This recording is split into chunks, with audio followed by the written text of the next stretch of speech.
when we were drawing the one-point view, when we're inside the box, we were facing the wall directly, right? Facing the whole world directly. Like that. So we could locate ourselves left, right in the box, up, down in the box, by thinking about our position relative to the sidewalls. And then we could find that vanishing point, right? Relative to that flat plane that's parallel to our body. This scenario, which we talked a little bit about in terms of the exterior view, in this scenario we've turned our body relative to the world. Point of view, perspective, that's all it is. So it's your point of view relative to the world, right? All of a sudden now you've shifted from this to that, looking into the corner. So everything the whole world is kind of turned upside down. Everything is in a different perspective. You don't think about it. We navigate the world, right, in an effortless way. If you had to think about every move you made in the world, you'd be, it'd just be overload, right? So our bodies and our minds have developed a way to deal with that. But as an artist, you want to kind of be as observant as possible. So we got to kind of pick up on these nuances.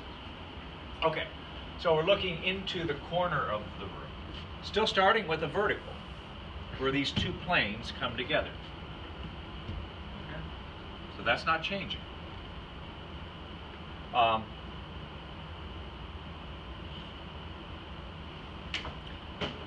The only thing that's changing is that each one of these planes in the interior view now has its own vanishing point. So for instance, this wall has a vanishing point from your point of view. Now all of you can see it because you're looking into the corner here. This wall keeps going forever past this wall, and it will converge at a vanishing point in infinity that way.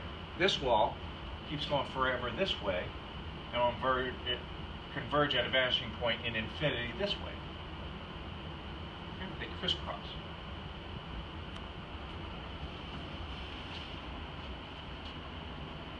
What doesn't really change a lot is the horizon line. Your point of view relative to the height of the space you're in is something that's kind of remains pretty simple to conceive. Okay, so if I'm laying on the floor, we talked about that the other day. If I'm laying on the floor looking at this corner, the horizon line would be low relative to the corner that I'm drawing, right? So the horizon line would have to be low, a lot of stuff above the horizon line. And conversely, if I'm on a ladder, okay. So where you put the horizon line, I generally, advise the students to about halfway to, somewhere between halfway and 2/3 the height. Okay, it gives you space down below. Okay, we're going to be drawing interior view. It's going to be more important that we draw what happens on the floor than what happens on the ceiling.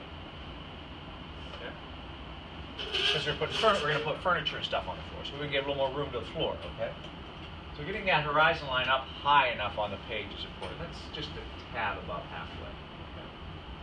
So we still, a two-point scheme, we have to start with the vertical. You can't, yesterday, still had somebody they were trying to draw the tops of those walls, right? Without having that line in. So they didn't really know where to cross those lines because they didn't designate the scale of the drawing, the way the drawing is going to look here. It's termination of the height of the wall. That's giving scale. Chris. I know you're working on that, but this is a good one to, even though you're not going to do it, okay? It's a good one to conceptualize. But you might be able to do some of that in that drawing if you do it now, maybe cut away or something like that, or a little section coming around. Thinking about things on the interior versus exterior. Okay. So vertical line, and that represents what? Yeah, the end of both respective walls, intersection. Right? Yeah, or the corner of the room, right? The corner of the box that we're sitting. Can't see that corner. Can't see that corner. Can't see the corner behind you. All this stuff, and yesterday too, a couple students wanted to end the wall on their drawing, right? They wanted to show that that wall ended. No, it goes right off the page.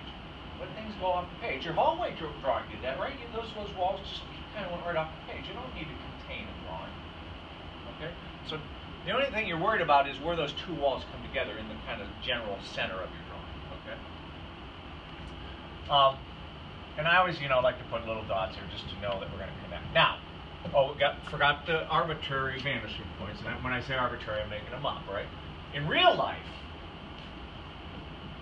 I could, if I was drawing this room from a certain point of view, I could approximate the angles of two respective edges of something. And go to my drawing and duplicate those angles, okay? Extend those things out where they intersect out beyond the page will give me the two vanishing points for that thing, right? As I see it. So there's a way of finding the vanishing points for objects in the room you happen to be sitting in. It takes a lot of practice. It takes a lot of know-how, but it's doable by angle approximation, okay? In this scenario, I'm just making it up. It's like I'm creating a drawing out of whole cloth, right? So I'm just saying two vanishing points. Everybody understand that, right? Vanishing points don't exist in reality. I can find where they would exist if they did exist, right? Does that make sense? Okay. Yep. In this scenario, because I'm inventing the drawing, I'm just saying they're over here and over here. Creating a structure for my drawing. Set of rules, okay? Okay. So let's draw the top of this left wall right here, which would be right there. Imagine yourself looking into the corner of this room. Let's draw the top of this left wall. How would I draw that? That's right. I come from the opposite vanishing point towards the room, right? Imagine I'm not in the room yet. As soon as I hit that corner, right there, and go this way, all of a sudden I'm in the room. So that's kind of a interesting concept. From infinity, boom, I'm in the room now. That gives me an angle for the top of that wall.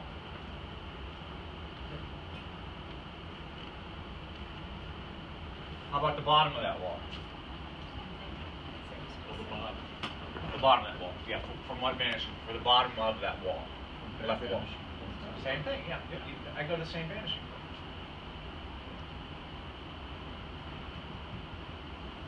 That gives me a particular angle. Okay. Any questions? Got it. Yeah. So if you want to show an angle separate from like how a room would be on the outside, you have to go in the opposite direction. But restate that question again. To show how the interior of a room would be, we go in the opposite direction. In this case, yes, that's right. Yeah. Because think about it. For everybody in this room, this corner is the furthest thing away from you, right? So as this wall gets closer to you, even this wall,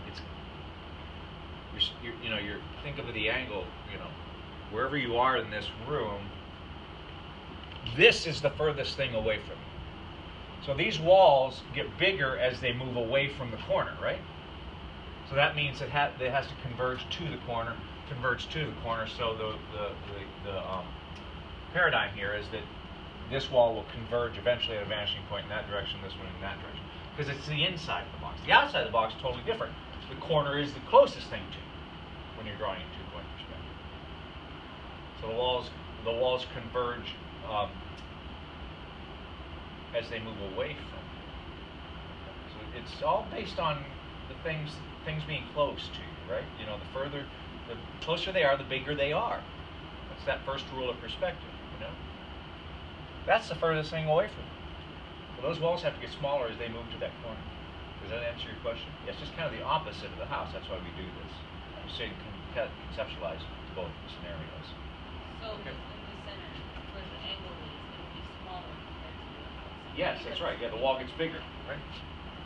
Opens up as it moves away from the corner. So it will be the opposite essentially on the outside.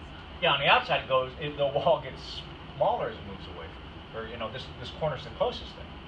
That's why I do inside-outside version, because it allows you to understand the dynamics that's going on. Because we live in a world of architecture, right? I mean, you can't escape it, right? So if we can kind of understand how to navigate that as an artist, we kind of got a thing. So the other wall,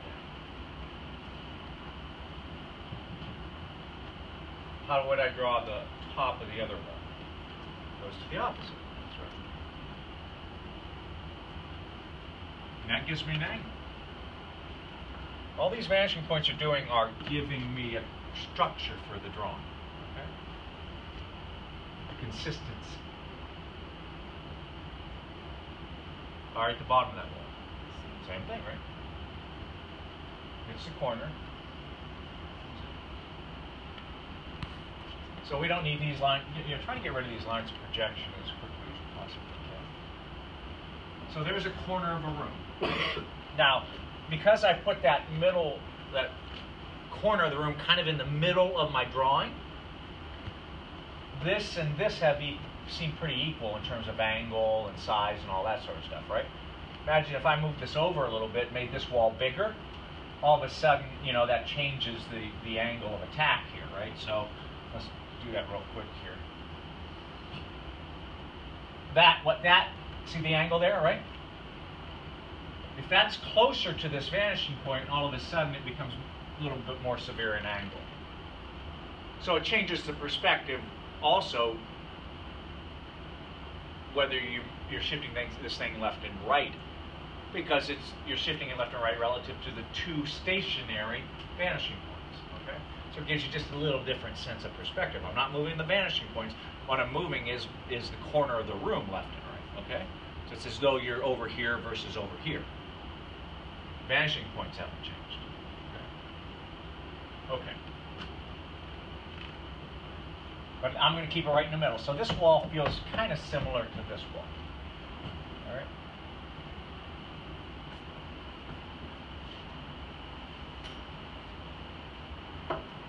It's a little push to the left. That's okay. Now let's put a doorway in this wall right here. Okay. Two verticals, right? I want to make it above the eye level.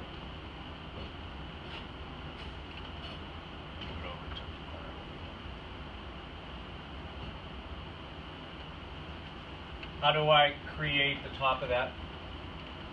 Yeah, it goes to this vanishing point. Why that one? The whole wall is going there, right? Yeah, so the top of the door is going to go there. You only have two choices, right? So if one doesn't look right,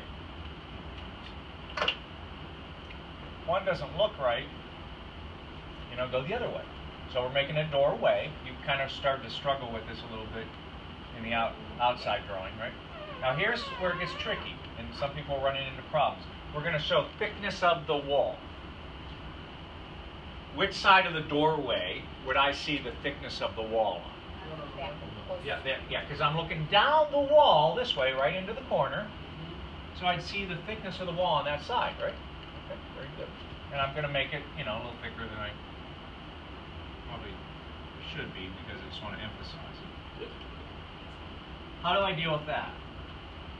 There's an empty space right there. Yeah, I'm going down the wall, and then I'm making a left-hand turn, right? A right angle, left-hand turn, into that space, right? So I go to the opposite vanishing point, right? Down the wall, and then turn into the space. I need to take it to that vanishing point. You project it all the way to there, okay? To get that proper angle. I have another corner right here I need to do. I got this open area right here. How do I deal with that? That's where you're struggling right now. Same thing. Look at what I did at the bottom. Just think about this line right here has a partner. This is a plane. This is an elongated plane right here. It's moving away into the other room, right? So its partner is in real life parallel to it, right? Which is up here somewhere, right? So it would have to go to the same vanishing point that this one does. They're parallel lines in reality, right? So I go to the corner of the room, right, or corner of the doorway right here, and do what? Boom, right to there. Yep. I don't know how far, so I'm going to just take it a little further than I need it. Now how do I finish that off? Yeah, that's why I didn't take that line all the way up there. I didn't know how far to go with this until I projected this inward. That gives me, those intersect one another, gives me the inside corner. Now, some of you would take this measurement and just apply it to here, because you know it's the same in reality. This is your brain getting in the way of what your eye would really see. And just make that as wide and then do a 45-degree angle there, roughly, okay? So this is what I see sometimes. Taking that measurement, doubling it here, and going like that. Now that's not going to the vanishing point. Yeah, I've already done that. What's that? I've already done that. Yeah, I know. And remember I said that that's the natural course of things. Most people will do that. So until we start to think a little more subtly about it. Right? So that the partner of that needs to go to the same vanishing point, which is this. Where those intersect, and then you can do a parallel line to that. It doesn't really matter. In theory, though, this point right here, I project from here to get this. So it gets a little wider, kind of, here a little bit, just a little bit, as it moves closer to you, right? Remember, these walls out here are closer to you than this one here. But you could just parallel this to this because it's so thin and it really doesn't matter, okay? What happens if this doorway is at eye level? You're not going to be able to see it. Yeah, just a line, right? Yeah, just a horizontal line. And if it's below eye level, you certainly wouldn't see it either, right? Okay. So make sure your doorway is above eye level. Now let's make a room in here. I'm going to extend this wall. I'm going to imagine this wall going into this other room. How would I do that? Yeah, I just kind of keep going with that, right? I already did that earlier, but with the dotted line, but just goes through this wall. And that gives me a space in here I can play with. So floor, into the room, and another floor. And would I see the ceiling in here? No. Ceiling? Let's see. No, I just missed it, right? I don't have to worry about the ceiling. I'm going to put a corner in this space, so I'll just put another vertical line because I want to show that this space doesn't go forever. Get rid of this, and what do I do with that area? Yeah, go back there, and that'll infer a corner, right? So see how you can kind of keep building forever. I can put another little door here and see another little space in there. You know, you can kind of create a maze of spaces if you wanted to. Okay. So you're kind of building space. You're creating space, in other words, with these perspective arrows. You're inventing space. You're inventing a space, really, that didn't exist prior to you drawing this drawing, right? It's kind of a miraculous thing when you think about it. Okay. So doorway into another room. Okay, now we're going to put a fireplace over here. So these are the hoops you're going to jump through. Firebox, fireplace over here. Right. Okay, and Chris, you are paying attention. I know, it's hard. You want to draw, I know. There you go, thank you.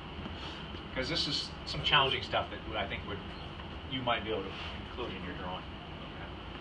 Okay. In terms of understanding how to think about the backs of things, like with that pillar, right? And that's important, by the way, is these cubes give you a set with the back of the house, etc., etc. You know, it's good not just to understand what things look like in the front, but what kind of space do they occupy in this imaginary world you're creating. Okay. Okay. So I'm going to draw the opening of the fireplace first.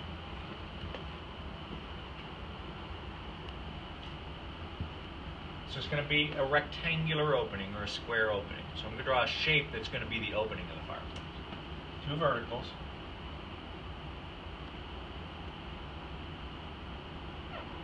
How do I draw the top of the thing? Yeah. Which vanishing point? Yep, goes. No. Where's the bottom going, Barbara? Where's the bottom of that wall going? Yes. So everything on this wall needs to go to that vanishing point. It's running the length of the wall, okay? So it goes to that one. Hang it a little more. Now, this is important. You want to make sure your fireplace is well below your horizon line here. So that's why it's important to get that horizon line kind of up. And that you have enough space on the floor to create furniture and stuff, which we'll do in a second. Okay. How do I know this shape I drew is on the wall? Part of the wall. the top and the bottom follow the same scenario to that vanishing. The top and bottom go to the vanishing point. That's correct. Yeah. If I could draw something over here that goes to that vanishing point and it not beyond this wall, how do I know that shape I just drew is on the wall? It comes out. Huh? It goes in. What? It goes in. What? Like It makes sense. I know. I know. It's like but I want to know why. Because it ends at the bottom. Okay, you're getting close to Brandon. Where's the termination point? Huh? It's the actual Shape. Okay, but it's a shape, but it bottom shape. It's on the wall. Yeah. What'd you say? Where's the termination point? Of what? The line. Where's it supposed to end? Oh, it goes to the vanishing point. It goes to the same vanishing point. We established that, but I think Ted is getting close. Would you say something about the bottom? I said it stops at the bottom of the wall. Yeah. Which is this line right here, right? Right. Now this is a very important point here. It's obvious, but it shares a line in common, right? So this shape I just drew, the bottom of that shape, right, the rectangle, is the bottom of the wall. So I'm drawing from a known quantity, the bottom of the wall. I started there. I don't know anything. I don't know where anything is out here yet. I have no idea. You know, I have people drawing chairs and tables, and they make them, you know, about that big, you know, kind of real small. But they don't know where they're at until they work their way back. Okay, and I'll show you that in a second. So I'm starting from a known quantity, which is this. This is the only line that I'm worried about right here, the bottom of the wall. So I start there. That's right, and work my way up. It seems obvious, but you don't think about it, right? Okay, now let's make that into a cube that goes into the wall. What's that?